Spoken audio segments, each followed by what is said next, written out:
Amados irmãos, eu vos saúdo com a paz de nosso Senhor e Salvador Jesus Cristo. Nesta oportunidade, sempre com a ajuda de Deus, trataremos do seguinte tema. Prestemos atenção. A Síndrome da Torre de Babel. Querido obreiro, não se esqueça de algo sumamente importante. A Bíblia Sagrada não é um simples ou mero livro. A Bíblia Sagrada é a inspirada, a inerrante, a infalível, a completa, a suficiente, a soberana, a perfeita, a inteligível, a sempre atual e a eterna Palavra de Deus. E que o Espírito Santo, o Divino Preceptor, nos auxilie nesta ministração. Amém. A história da Torre de Babel, verídica e literal, pode ser considerada a primeira rebelião globalista contra o Deus único, vivo e verdadeiro. Narra o texto sagrado que era toda a terra de uma mesma língua e de uma mesma fala. E aconteceu que, partindo eles do Oriente, acharam um vale na terra de Sinar, e habitaram ali. E disseram uns aos outros: Eia, façamos tijolos e queimemo-los bem. E foi-lhes o tijolo por pedra e o betume por cal.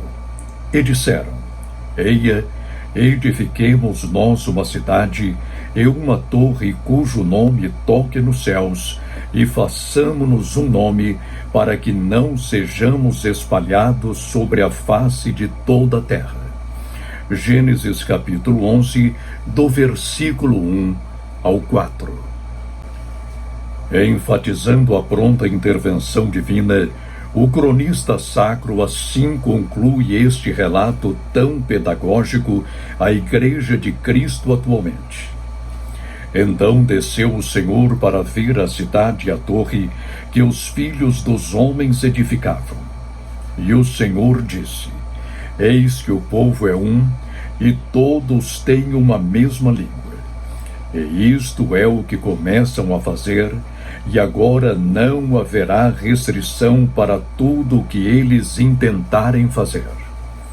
Eia, desçamos e confundamos ali a sua língua, para que não entenda um a língua do outro. Gênesis 11, do 5 ao 7. Miraculosamente, é desfeito o primeiro ensaio globalista da história dos filhos de Adão. Assim o Senhor os espalhou dali sobre a face de toda a terra, e cessaram de edificar a cidade. Por isso se chamou seu nome Babel, porquanto ali confundiu o Senhor a língua de toda a terra, e dali os espalhou o Senhor sobre a face de toda a terra. Gênesis capítulo 11, versículos 8 e 9. Conforme veremos ao longo desta mensagem, nós também estamos a incorrer no pecado blasfemo e gravíssimo que levou os descendentes de Noé a se revoltarem contra o Criador e Senhor dos céus e da terra.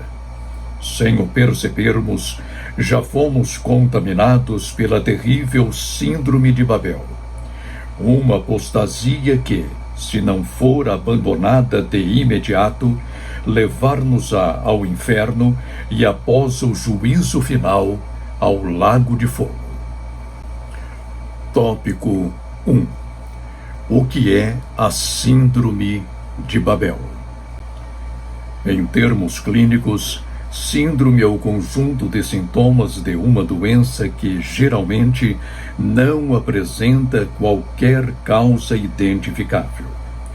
A Síndrome de Babel, entretanto, como veremos mais adiante, pode ser perfeitamente diagnosticada. Sua origem acha-se bem patente na Bíblia Sagrada, a infalível e certíssima Palavra de Deus.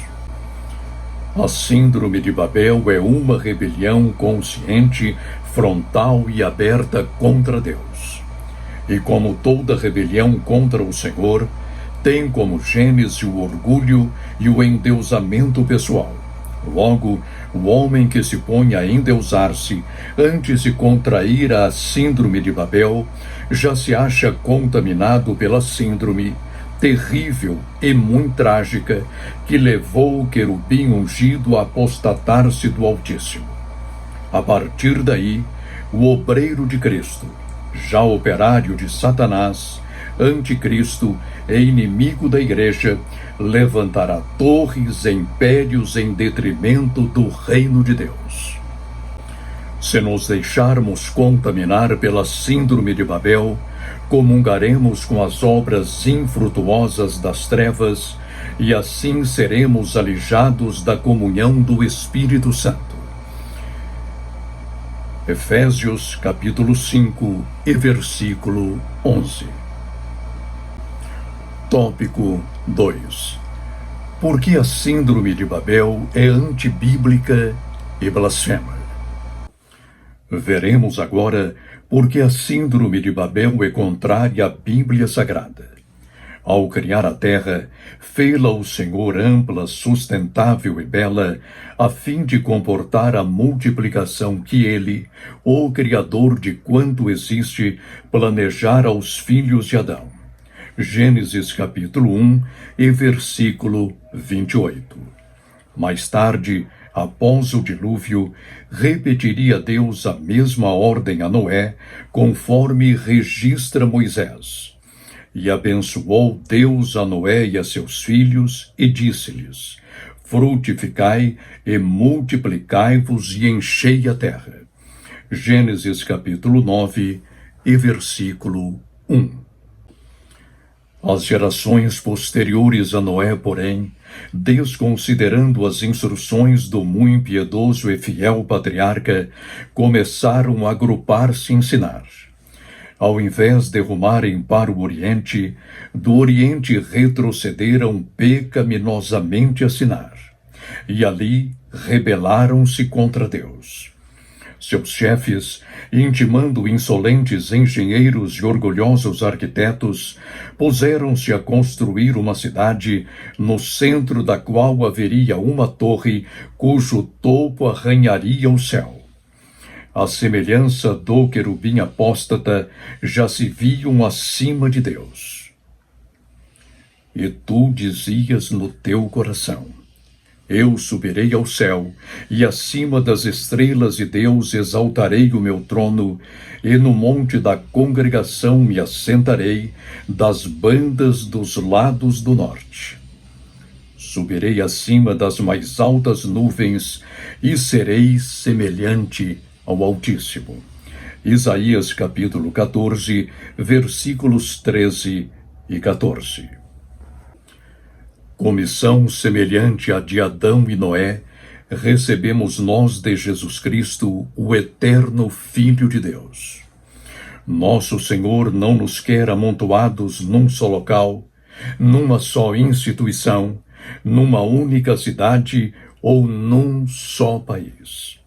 Já prestes a ascender aos céus para sentar-se à destra do Pai, ordenou ele aos discípulos: mas recebereis a virtude do Espírito Santo que há de vir sobre vós, e ser-me-eis testemunhas tanto em Jerusalém como em toda a Judéia e Samaria, e até aos confins da terra. Atos capítulo 1 e versículo 8. Tópico 3. A grande comissão de Cristo é contrária à síndrome de Babel. A essência da grande comissão que nos confiou o Senhor Jesus insta-nos aos confins da terra. Assim sendo, não podemos concentrar-nos quer em Jerusalém, quer na Judéia ou mesmo em Samaria.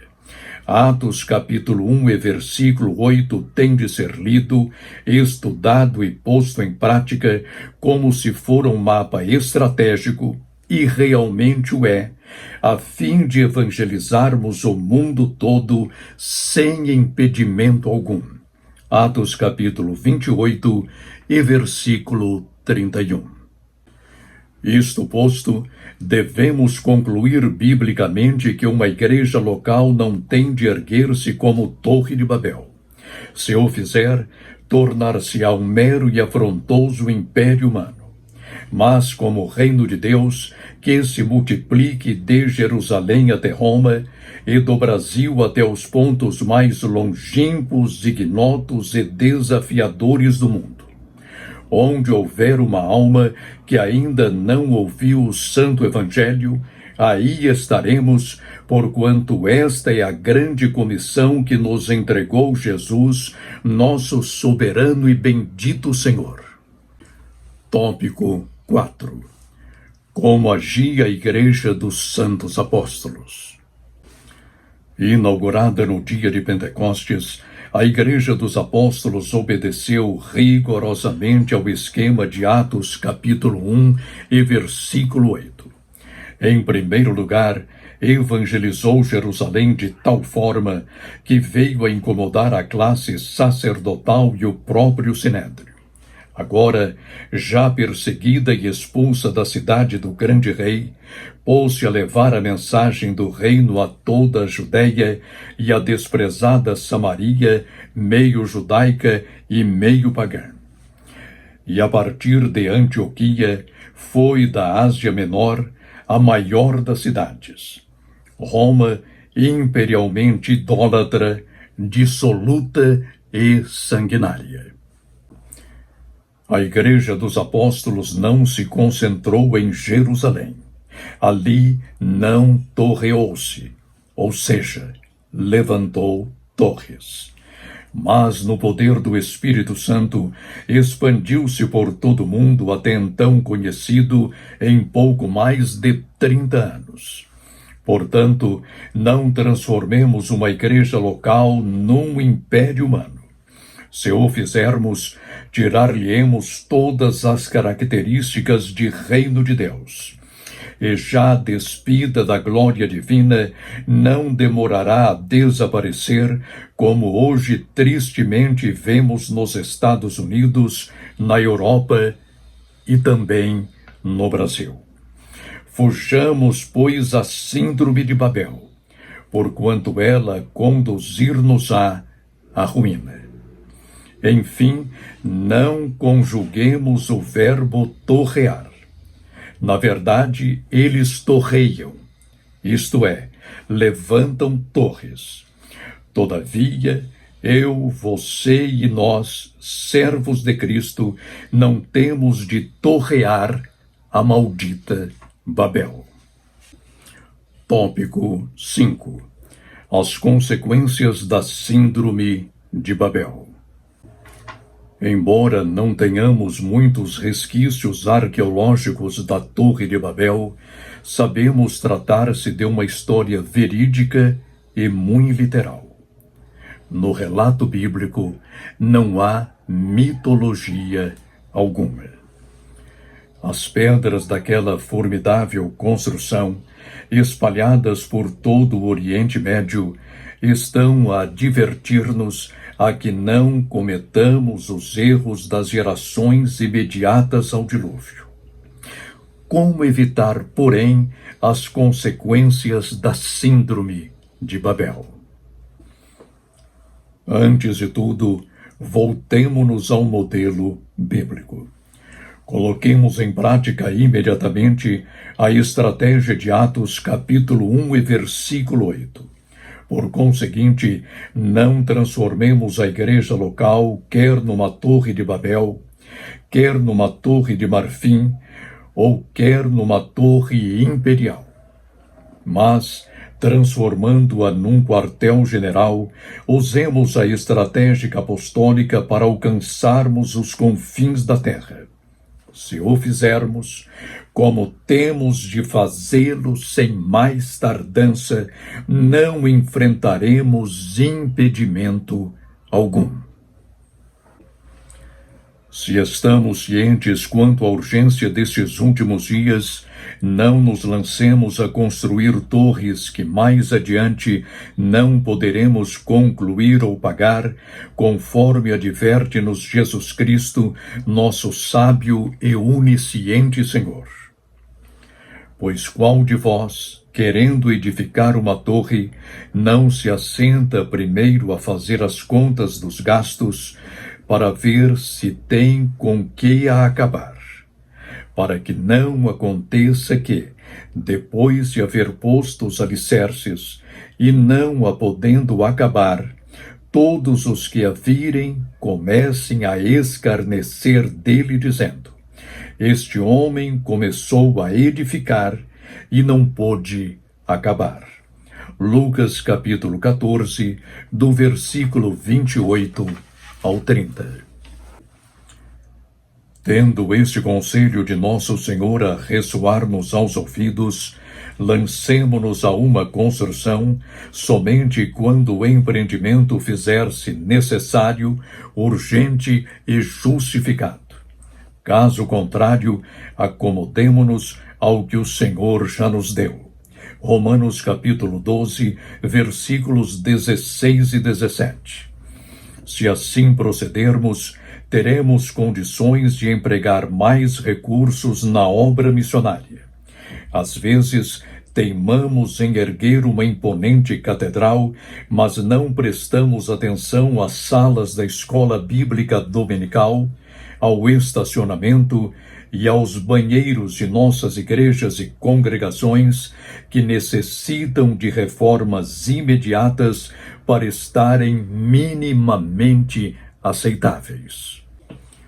Além das construções desnecessárias, suntuosas e não raro extravagantes, sejamos biblicamente cuidadosos para não levantarmos torres administrativas, burocráticas e empresariais que, com o tempo, impedir-nos-ão de orar, ler a Bíblia e pastorear as ovelhas e cordeirinhos do sumo pastor.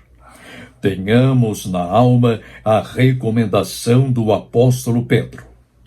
Prestemos atenção, mas nós perseveraremos na oração e no ministério da palavra.